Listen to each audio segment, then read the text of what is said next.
Hello everybody, welcome to the start of the week. It's your MCN, giving you information, talking about stuff within the community and all that jazz. Make sure as well to check out the Marvel Rivals channel, which is in the link in the description. This game is amazing. I've just, whilst I'm recording this, got my hands on a invite code. So I've got lots of content and lots of coverage yet to do for the game whilst it's in closed alpha before it goes on May 20th. So I've got a busy week, but I'm looking forward to getting more kind of content out. So thanks to everybody that's supporting, and also new community that we've built over there. So if you want to come and join, hang out, come over, link in the description. Let's begin the show and talk about some Marvel Contest of Champions stuff, of course, like controllers. I think a lot of us would like to use gamepads or controllers with Marvel Contest of Champions. I did try some devices back in the day, but and the thing is that part of them was just given free by these kind of companies. And when I tested them out, the reason I haven't done, say, videos with MCOC in is because they don't work well with MCOC. But that's the thing, as controllers get better, and maybe it's down to like what gamepad you use, you could look to have a better performance. Of course, as a lot of people know, controllers and gamepads are not against terms of service, but they're not really supported at this time either. So any bugs or issues that arise from use of a gamepad won't be investigated or fixed. Basically, if use at your own risk situation. So yeah, you could find that you're kind of like pressing a button that's allocated to a swipe or something like that, but doesn't actually work as well it should do. I think there's still a difficulty when it comes to like devices where if you've not got, say, buttons attached or motion attached. For games that rely solely on, you know, non-click of buttons, where, you know, yes, there are clicks of buttons in MCOC, but the fundamentals is dashing forward by swiping right and dashing back, swiping left. The rest of the other things of like touch on things like, I don't know, block, that's got to be something for an input that's got to work well with the controller. And a lot of times what I found is they just haven't worked well. And maybe that's something on MCOC and Kabam why they create it. Because if you go to games like PUBG Mobile or New State, you'll notice that it's better for controllers. The same thing with Warzone as well, Warzone Mobile and Call of Duty Mobile. So it's very weird and very difficult the way that you kind of like look at it. But have you played with a gamepad or a controller and found the game to be fine? Are you still using it fine? Put it in the comments, because I've not tested that myself in about over a year, and I didn't see any kind of great improvement. And maybe that's down to a controller, maybe it's down to the optimization between device and MCOC, or maybe it's because I was using the wrong device and it should have got something that was, you know, more higher spec that could take this on. And now we move on to talk about results for Battlegrounds. This is MC Avenger's tweet or X post, so go and check it out in the link in the description. But I thought this is interesting. Every month we go over this and I wanted to check things out. So this is from an alliance perspective where you can do, what is it, like 12 mil and find yourself getting in the top 100. 100 is 12 mil as well, but there's a 100k difference right there in it. Interesting as well, because there's some thoughts from MC Avenger, who says, my thoughts with the Alliance event, BG update, the 450k requirements for each player will remain for the next season. Battlegrounds Alliances try and take the top 50, plan your requirements wisely. And that's a very good point, because things will always happen with that when they do like the anniversary things or whatever it is. It's like you find a lot more players, like you find players doing a lot more points. I'm in a very difficult point at the moment with stuff going on to find available time for Battlegrounds. I definitely will have to do more. I did more last season, not last season, season 16.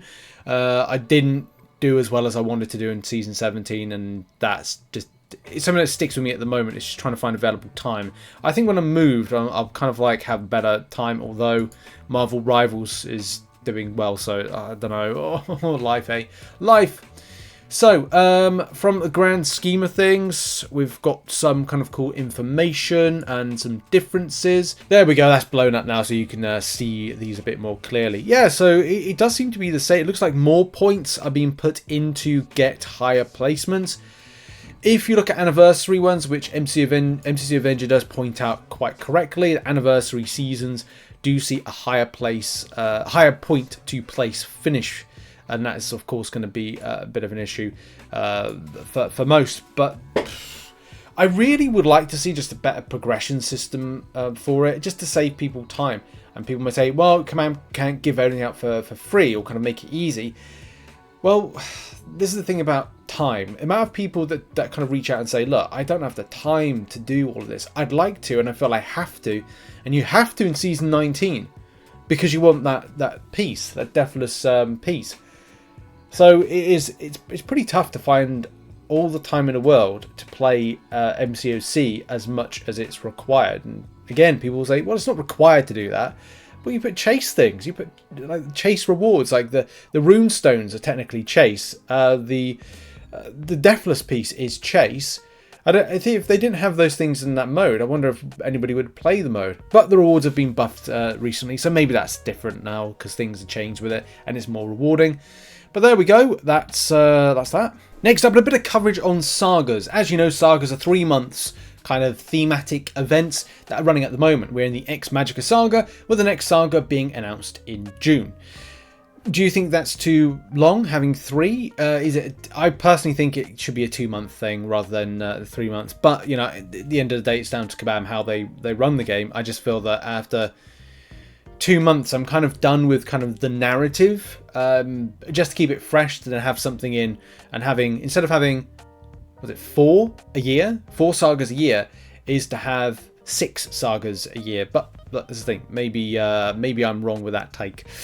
But on the question of future sagas, Dirty Does says, I don't know if this has been mentioned anywhere, but is intended for the next saga to start immediately following this saga, or is there going to be a gap between the two? So the intention is that as one ends, another takes over. There's always a possibility that changes, but I can tell you that Saga 2 will start up as Saga 1 concludes, and that will be June something or other time, I think, how it works when the event quest ends, and then we hear more about this. We'll be laying out the details for the first time at the beginning of June. Of course, it's important for stuff that's very much in the scope, the themed incursions, the Mysterium, the Trader's Outlet, the boost that's at the top. By the way, I like that. As I said, no problem with sagas being a thing. I just think that they go on a bit too long than they should do, especially when there's stuff that's not good. I'm not being ridiculously critical, but I would say that because Alliance Wars, I just haven't felt that like Magic Thief, Magica theme kind of stuff. And same thing with, is Battlegrounds similar? Maybe I'm just thinking about Alliance Wars. And I would like that to just shift a bit, rather than going, oh, I'm facing the same champion on the same route for another bloody season. So it's just down to that. It's just keeping it fresh. Like the amount of times, great, Kate Bishop and Nick Fury are on the same. The amount of times I've faced them over the last 2 seasons has just been like, great, that. But look, it is what it is. What's everyone else's thoughts on sagas? And before we get into arena results, let's talk about this topic, which is the AI. Now, ignore the blue thing that's there. It's just covering up an ad for a company that, yeah, I'm not allowing it to be in the video. But what are your thoughts on the quality of AI at the moment? Yes, it got changed recently, but I know a lot of people have been experiencing stuff that, saying, and this particular topic, I've experienced myself today in Alliance Wars, where what's going on? Either it's champions not throwing special attacks and it's costing attack bonus, or it's a case of anytime I'm intercepting a champion, I'm getting hit by a special. So an interesting topic that was kind of brought to Reddit. I'll put a link in the description if you want to go and check it out and, comment on some of the things being mentioned and also your own experience. So where do we begin? So Enough says, he's had enough, don't blame him. Anyone else get a delay when you do a 4 to 5 hit combo into a special 1/2? It's been happening a lot, and my opponents just block it. Yeah, I found that. Like, you can't combo into a special because there seems to be like the AI knows what you're doing, or its kind of reaction time is heightened more than it used to be. Another thing I noticed is whenever you have a buff, the opponent just blocks. Example, when you apply armor breaks with Cosmic Ghost Rider, all they do is hold block, or when you use a Doom SP1, you get the power drain again, they just hold a block. Weird. I was in incursions yesterday and I spent the whole time Hulk gets angry baiting a special, and the AI just kept blocking on the corner. The whole anger wasted. Frustrating. Some saying like it's an iPhone. Yeah. Same thing with Mr. Sinister. When you get a degen, it just stands still. Wasn't passive easily. Do 2 pauses, but this I almost never got even 1 in. So frustrating. Yeah, my issues are the debuffs you put on an AI. Example, stun debuff. They don't even end, and AI is already on the move. Yeah, I think we've covered a bit of that as well. First in match can't be parried, so maybe it's talking about is it input issue? Was it an animation issue or something? And what else we got? I don't know about. Let's get into shot. Actually, we're down there. I don't know about the AI in Special Quest. Has become so passive now. It's frustrating. I literally just restarted my game because I got intercepted and Reddit recommended me this. So it's happening to a lot of players. I swear the AI is better. I parry it as soon as it's unstunned. It parries me. Yeah, Alliance Wars has been really bad. I found in Alliance Wars pretty bad for a while. Recently, I don't know. I think it's been a little bit better, but there's some stuff that's just weird. I don't like it. Kabam won't admit it, but it's been ramped up another notch for sure. Burning some pots in Thronebreaker Alliance Quest for the first time in a while. Seeing some next level bullshit antics from AI. Couple wars too. Yeah, well, I'm not alone. There are people saying about Alliance Wars being a problem. Yes, and wait, you get the AI pulling a special, do your combo and take 75% of your health while giving you a damage over time debuff. All the death matches in Arena, I hate death matches in Arena, it does my head in. No matter what, even after 15, same, I'm not saying that. But yeah, it looks like other people are experiencing issues, similar issues to a lot of other players. Now, just before we end this segment, I wanted to go to the Trello board to see if we've got any kind of like info on stuff, and funny enough there is. So right in the middle of the screen you can probably see it. So right at the bottom, specials can be cancelled in ways they shouldn't. Attack, and there's 2 that are important here. Attack chain index isn't resetting to 0 for certain non-attack states, which of course could be a bit of an issue for just some interaction. Defenders, and this is the most important one, defenders are occasionally able to throw a special in between heavy attack hits. Now, I'm not saying this is like part of the issue, but it's like, how long has this been around? It says that this has been something like here for the best part of a year. So I don't know.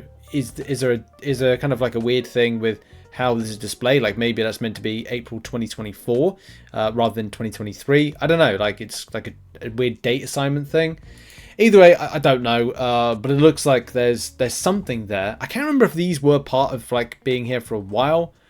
But then saying that, it's maybe it is, maybe it isn't. Or it could have been something that Kabam deleted off of the Trello board and then put back on again because it has to be under investigation. Because some people are talking about it as of what, late last month, just before the new update went in. So look, more things to that. Very weird situation with AI. How are you feeling around AI? Is it fine?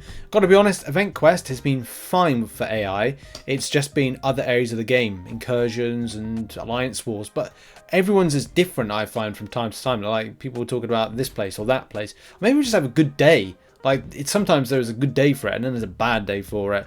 Although I didn't enjoy having to wait and not hit Nick Fury to an SP3 on a node where he gets unstoppable every time he does a heavy attack. So I'm like trying to evade for the best part of 2 minutes until one of my inputs slips and yes, it then ruins my attack bonus. But that is the game. That is RNG.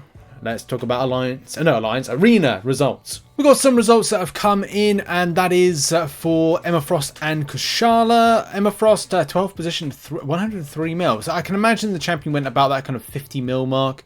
And then 30.8 mil for 185th position for Kushala. And then going down to 315 position, 26 mil. And then 8 mil for the 1%, 5%, 5 star. Thanks to everybody that submits the results. 6-star Emma Frost prediction, 50 mil. 5-star version, I'll go for 25 mil. 6-star Kushala, I'll go with 26 mil, emulating what we saw in the results. And finally, 5-star Kushala, 8 mil. Good luck in the round 2 for those arenas, if indeed you do them.